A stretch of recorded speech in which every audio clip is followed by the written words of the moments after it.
بسم اللہ الرحمن الرحیم۔ حضرات ذی وقار، آج جو حدیث پاک ہے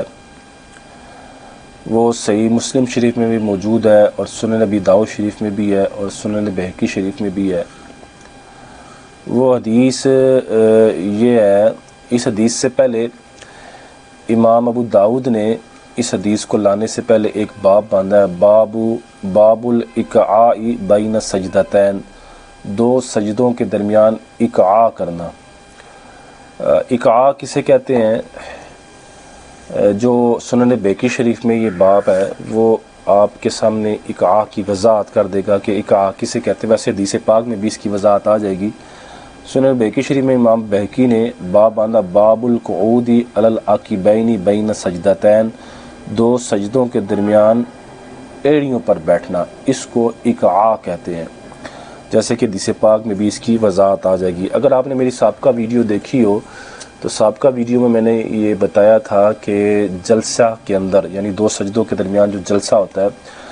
اس کے اندر رسول اللہ صلی اللہ علیہ وسلم کے بیٹھنے کا طریقہ یہ تھا کہ نبی علیہ السلام بایاں پاؤں بچھا کر اس کے اوپر بیٹھ جاتے تھے اور دائیں پاؤں کو کھڑا کر لیتے تھے اور اس کی انگلی کا رخ قبلے کی جانب کر لیتے تھے۔ یہ میں نے سابقہ ویڈیو میں بتایا تھا۔ اور اس کے علاوہ ایک طریقہ اور بھی ہے جو دو سجدوں کے درمیان یعنی جلسے کے اندر بیٹھنے کا ہے، وہ اقعاء ہے۔ اور جیسے کہ میں نے بتایا، اقعاء کہتے ہیں کہ ایڑیوں پر بیٹھنا۔ اب اس بارے میں جو حدیث پاک آئی ہے وہ آپ سنیے گا۔ حضرت طاؤس ایک تابعی ہیں، وہ کہتے ہیں کہ قلنا لابن عباس فی الاقعاء علی القدمین، کہتے ہیں ہم نے ابن عباس سے دونوں قدموں پر اقعاء کے بارے میں پوچھا۔ فقال ہی سنت، تو کہتے ہیں حضرت ابن عباس نے فرمایا یہ سنت ہے۔ قال قلنا انا لنراہ جفاء بالرجل، تو حضرت طاؤس کہتے ہیں کہ ہم نے ابن عباس کو کہا کہ یہ ایک مرد کے لیے بڑا مشقت والا کام ہے، یعنی دونوں ایڑیوں پر بیٹھنا۔ حضرات ذکر بعض روایات میں بالرجل آیا ہے کہ مرد، رجل کہتے ہیں مرد کو، تو اب ترجمہ یہ بنا کہ بے شک یہ مرد کے لیے ایک بہت مشکل کام ہے، ایک بہت مشقت والا کام ہے۔ اور بعض روایات میں رجل کی جگہ رجل آیا ہے، اور رجل کا مطلب ہوتا ہے پاؤں۔ اب ترجمہ یہ بنے گا کہ بے شک یہ پاؤں کے لیے ایک مشقت والا کام ہے۔ تو دونوں طرح یہ احادیث میں الفاظ آئے ہیں، رجل کے بھی آئے ہیں اور رجل کے بھی آئے ہیں۔ تو رجل آئے تو اس کا مطلب یہ ہوتا ہے کہ مرد کے لیے ایک بہت بڑا مشقت کا کام ہے، اور اگر رجل کا معنی ہے، رجل ہو تو اس کا معنی ہے کہ پاؤں کے لیے یہ اس طرح اس انداز میں بیٹھنا پاؤں کے لیے ایک بہت بڑا مشقت کا کام ہے۔ تو قال ابن عباس، تو ابن عباس نے فرمایا ہی سنت نبی کا صلی اللہ علیہ وسلم، تو حضرت ابن عباس رضی اللہ تعالیٰ نے فرمایا یہ تمہارے نبی صلی اللہ علیہ وسلم کی سنت ہے۔ حضرات ذکر اس سے یہ پتہ چلا کہ دو سجدوں کے درمیان یعنی جلسہ کے اندر اقعاء کرنا یعنی ایڑیوں پر بیٹھنا، یہ بھی رسول اللہ صلی اللہ علیہ وسلم کی سنت ہے۔ نبی علیہ السلام اس طرح بیٹھتے تھے۔ اسی طرح اگر آپ سنن بہقی شریف اٹھا کے دیکھیں تو سنن بہقی شریف کے اندر حضرت عبداللہ بن عمر رضی اللہ تعالیٰ عنہ ان کے بارے میں بھی آتا ہے کہ حضرت ابو زبیر رضی اللہ تعالیٰ عنہ یہ تابعی ہیں، یہ کہتے ہیں کہ رعا عبداللہ بن عمر، کہ انہوں نے عبداللہ بن عمر کو دیکھا، اذا سجد حین یرفع رأسہ من السجدۃ الاولی یقعد علی اطراف اصابعہ، کہ حضرت ابو زبیر کہتے ہیں میں نے عبداللہ بن عمر کو دیکھا کہ جب وہ پہلے سجدے سے سر اٹھاتے تو اقعاء کرتے یعنی دونوں پاؤں کی ایڑیوں پر بیٹھ جاتے، تو وَيَقُولُ إِنَّهُ مِنَ السُنَّةِ، اور عبداللہ بن عمر یہ فرماتے کہ یہ سنت ہے۔ اسی طرح حضرات ذکر اگر اسی سنن بہقی شریف میں حضرت طاؤس ہیں، جن کا ابھی میں نے آپ کے سامنے یہ تابعی ہیں، جن کے حضرت ابن عباس والی روایت کی جو راوی ہیں جو میں نے آپ کے سامنے بیان کی، ایک اور روایت ان سے حضرت طاؤس سے، حضرت طاؤس کہتے ہیں، حضرت معاویہ بن حدیج ایک تابعی ہیں، وہ کہتے ہیں رأیت طاؤسا یقعی، میں نے حضرت طاؤس کو دیکھا کہ وہ اقعاء کرتے تھے، وہی ایڑیوں پر بیٹھتے تھے۔ فقلت رأیتک تقعی، تو میں نے حضرت طاؤس کو کہا کہ آپ اقعاء کرتے ہیں یعنی ایڑیوں پر بیٹھتے ہیں۔ فقال ما رأیتنی اقعی ولکنھا الصلاۃ، تو حضرت طاؤس نے کہا کہ میں صرف نماز کے اندر ہی اس طرح بیٹھتا ہوں، یعنی نماز کے اندر رأیت عبادلۃ الثلاثۃ یفعلون ذلک عبداللہ ابن عباس و عبداللہ ابن عمر و عبداللہ ابن زبیر یفعلونہ. تو حضرت طاؤس کہتے ہیں کہ میں نے حضرت عبداللہ بن عباس، حضرت عبداللہ بن عمر، حضرت عبداللہ بن زبیر کو اس طرح کرتے ہوئے دیکھا ہے. تو حضرات ذی وقار خلاصہ کلام یہ نکلا کہ جیسے کہ میں نے آپ کو بتایا کہ جلسہ کے اندر جس طرح الٹے پاؤں کو بچھا کے اس کے اوپر بیٹھنا اور سیدھے پاؤں کو کھڑا کرنا یہ بھی رسول اللہ صلی اللہ علیہ وسلم کی سنت ہے. اسی طرح دونوں پاؤں کی ایڑیوں پر بیٹھنا اور دونوں پاؤں کی انگلیوں کو قبلے کی جانب کر دینا، جیسے کہ یہ آپ کو تصویر میں بھی دکھائی دے رہا ہوگا، یہ بھی رسول اللہ صلی اللہ علیہ وسلم کی سنت ہے، جس طرح کہ ابن عباس رضی اللہ تعالیٰ عنہ نے فرمایا. اور حضرات ذی وقار محدثین نے اس پر باقاعدہ اپنی کتابوں پر باب باندھے، اور ان باب باندھنے کے ساتھ ساتھ انہوں نے لکھا کہ دونوں سجدوں کے درمیان اقاع کرنا، یعنی انہوں نے باقاعدہ یہ باب باندھا الاقاع بین سجدتین، جیسے کہ امام ابو داؤد نے باب باندھا، اسی طرح امام بہقی نے باب باندھا، اور مسلم شریف میں بھی یہ حدیث پاک موجود ہے کہ دو سجدوں کے درمیان اقاع کرنا بالکل یہ رسول اللہ صلی اللہ علیہ وسلم کی سنت ہے. حضرات ذی وقار ہم نے دیکھا ہے، یہ اس لیے بیان کر رہا ہوں کیونکہ اکثر یہ جو سنت ہے یہ آج مساجد میں نظر نہیں آتی. لوگ الٹے پاؤں پر بیٹھ جاتے ہیں اور سیدھے پاؤں کو کھڑا کرتے ہیں. یہ بھی رسول اللہ صلی اللہ علیہ وسلم کی سنت ہے، حتیٰ کہ محدثین نے ان احادیث کو نقل کیا، اور نقل کرنے کے بعد محدثین نے یہ فرمایا کہ رسول اللہ صلی اللہ علیہ وسلم سے جو تواتر کے ساتھ اکثر روایات آئی ہیں وہ یہی آئی ہیں کہ نبی علیہ السلام بائیں پاؤں کو بچھا لیتے تھے اور اس کے اوپر بیٹھ جاتے تھے، اور دائیں پاؤں کو کھڑا کر لیتے تھے اور اس کی انگلیوں کا رخ قبلے کی جانب کر دیتے تھے. یہ محدثین نے لکھا کہ اکثر تواتر کے ساتھ روایات یہ آئی ہیں.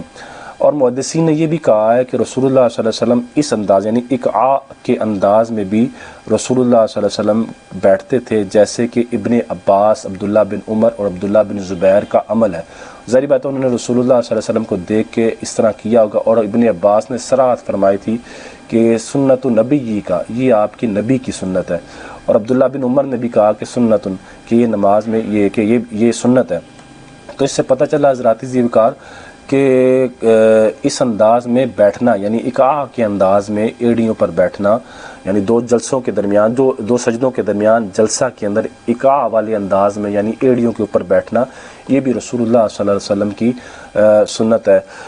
امام نووی یہ شافعی المذہب ہے، امام نووی یہ ان کی سن وفات المتوفی 676 سن ہجری ہے.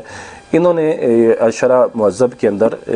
جلد 4 ہے، صفحہ نمبر 504 ہے، اس میں انہوں نے یہ لکھا ہے کہ یہ امام شافعی کے نزدیک مستحب ہے، اور امام شافعی نے اس انداز میں بیٹھنے کو مستحب قرار دیا، اور امام نووی نے بھی یہی کہا کہ یہ طریقہ اس انداز میں بیٹھنا کیا ہے، مستحب ہے. اور یہاں انہوں نے تفصیل کے ساتھ اس پر بحث کی اور کہا کہ اکثر اور تواتر کے ساتھ رسول اللہ صلی اللہ علیہ وسلم سے جو روایات ہیں وہ ایسی یہی آئی ہیں کہ رسول اللہ صلی اللہ علیہ وسلم الٹے پاؤں کو بچھا لیتے تھے اور سیدھے پاؤں کو کھڑا کر لیتے تھے. اس انداز میں رسول اللہ دونوں تشہد، دونوں جلسوں کے درمیان اس طرح بیٹھتے تھے. اور انہوں نے اسی میں یہ بھی لکھا ہے کہ رسول اللہ صلی اللہ علیہ وسلم، جیسے کہ ابن عباس، عبداللہ بن زبیر، عبداللہ بن عمر رضی اللہ تعالیٰ کا عمل یہ بتاتا ہے کہ یوں اقعاء کرنا یعنی ایڑیوں پر بیٹھنا یہ بھی رسول اللہ صلی اللہ علیہ وسلم کی سنت ہے. حضرات ذی وقار علامہ ابن حمام یہ حنفی ہیں، اور یہ بھی لکھتے ہیں فتح القدیر کے اندر. علامہ ابن حمام 861 سن ہجری ان کی سن وفات ہے. اب یہ اقعاء کے بارے میں لکھتے ہیں، اقعاء کے بارے میں یہ فرماتے ہیں کہ ما روى البہقی عن ابن عمر و ابن زبیر انہم کانوا یقعون، کہ وہ جو امام بہقی نے روایت کیا عبداللہ بن عمر اور عبداللہ بن زبیر سے کہ وہ نماز کے اندر اقعاء کرتے تھے. والجواب المحقق عنہ، اس کا تحقیقی جواب یہ ہے کہ ان الاقعاء علی ضربین احداہما مستحب، کہ اقعاء کی 2 قسمیں ہیں، ان میں سے ایک مستحب ہے. اب وہ جو مستحب ہے، علامہ ابن حمام جو حنفی ہیں یہ فرماتے ہیں جو مستحب ہے وہ یہ ہے ان یدع الیتہ علی عقبیہ، کہ انسان نمازی کیا کرے، اپنی سرین کو اپنی ایڑیوں پر رکھے، ایڑیوں پر، ورکبتیہ علی الارض، اور گھٹنوں کو زمین پر رکھے، جیسے کہ جلسے کے اندر بیٹھا جاتا ہے اس میں ایقاع اس طرح ہوگا کہ جیسے کہ میں نے آپ کو یہ تصویر میں بھی دکھا رہا ہوں، کہ تصویر میں بھی آپ کو یہ بتا رہا ہوں کہ دونوں ایڑیوں پر بیٹھ جانا، اور آلریڈی جو گھٹنے ہوتے ہیں وہ زمین پر ہوتے ہیں۔ اس کو علامہ ابن حمام جو حنفی ہیں انہوں نے بھی مستحب قرار دیا ہے، اور صحیح احادیث سے یہ ثابت ہے اس پر، لہذا اس پر بھی کبھی کبھار عمل کرنے میں کوئی مذائقہ نہیں ہے، اگر کوئی عمل کرتا ہے تو ایک مستحب عمل ہے۔ جیسے کہ میں آپ کو پہلے بتا چکا ہوں کہ تواتر کے ساتھ یہی منقول ہے کہ رسول اللہ صلی اللہ علیہ وسلم الٹے پاؤں کو بچھاتے تھے اور سیدھے پاؤں کو کھڑا کر کے ان کی انگلیوں کو رخ قبلے کی جانب کر دیتے تھے۔ یہ رسول اللہ صلی اللہ علیہ وسلم کی تواتر کے ساتھ سنت ثابت ہے۔ اور یہ جو ایقاع ہے یعنی دونوں ایڑیوں پر بیٹھنا، یہ بھی رسول اللہ صلی اللہ علیہ وسلم کی سنت ہے۔ بعض محدثین نے لکھا کہ رسول اللہ صلی اللہ علیہ وسلم نے بیان جواز کی خاطر ایسا کیا ہے۔ حضرات ذوالفقار یہ یاد رکھیں، ایک ایقاع کی وہ قسم ہے جس کو رسول اللہ صلی اللہ علیہ وسلم نے منع فرمایا ہے۔ انشاءاللہ میں اگلی ویڈیو میں وہ بتاؤں گا کہ وہ ایقاع کی کون سی قسم ہے جس سے رسول اللہ صلی اللہ علیہ وسلم نے احادیث میں منع فرمایا اور باقاعدہ محدثین نے اس کی صراحت کی ہے۔ جہاں تک اس ایقاع کا تعلق ہے کہ ایڑیوں پر بیٹھنا، یہ ایقاع کرنا محدثین نے لکھا، خود احادیث میں یہ ثابت ہے کہ رسول اللہ صلی اللہ علیہ وسلم کی سنت ہے۔ اور جس ایقاع سے رسول اللہ صلی اللہ علیہ وسلم نے منع کیا ہے انشاءاللہ میں وہ اگلی ویڈیو میں اس کو تفصیل سے بتاؤں گا۔ خلاصہ کلام یہ نکلا کہ حضرات ذوالفقار کبھی کبھار اس انداز میں یعنی ایڑیوں پر بیٹھنا یہ بھی رسول اللہ صلی اللہ علیہ وسلم کی سنت ہے، لہذا کبھی کبھار اس انداز میں بیٹھ جانا چاہیے۔ اور اگر کوئی مسجد کے اندر اس انداز میں بیٹھ رہا ہو، جلسے کے اندر یعنی جلسے کے اندر اس انداز میں بیٹھ جانا چاہیے۔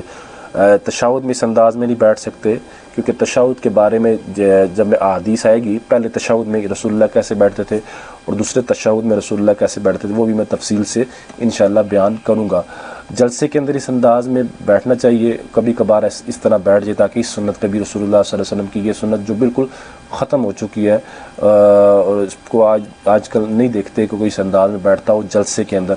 تو کم سے کم جو علماء ہیں یا وہ اس انداز میں ضرور، عوام بھی بیٹھے اس انداز میں ضرور بیٹھے جلسے کے اندر۔ ایک سجدہ کرنے کے بعد جب دوسرے سجدے کے لیے بیٹھتے ہیں جس کو جلسہ کہتے ہیں، اس کے اندر ایقاع کرنا یعنی ایڑیوں پر بیٹھنا یہ رسول اللہ صلی اللہ علیہ وسلم کی سنت ہے۔ کبھی کبھار سے انداز میں بھی بیٹھ جائیں تو اس انداز میں بیٹھنے میں بھی کوئی حرج نہیں ہے، کیونکہ یہ سنت متروک ہو چکی ہے، اور ہم سب کو یہ چاہیے کہ رسول اللہ صلی اللہ علیہ وسلم کی اس سنت کو بھی زندہ کرے، کبھی کبھار جلسے کے اندر اس انداز میں بیٹھ جائیں تاکہ رسول اللہ صلی اللہ علیہ وسلم کی یہ سنت زندہ رہے۔ امید ہے کہ آپ کو یہ سمجھ میں آ گیا ہوگا۔ اللہ تعالیٰ سے دعا ہے اللہ تعالیٰ عمل کرنے کی توفیق عطا فرمائے۔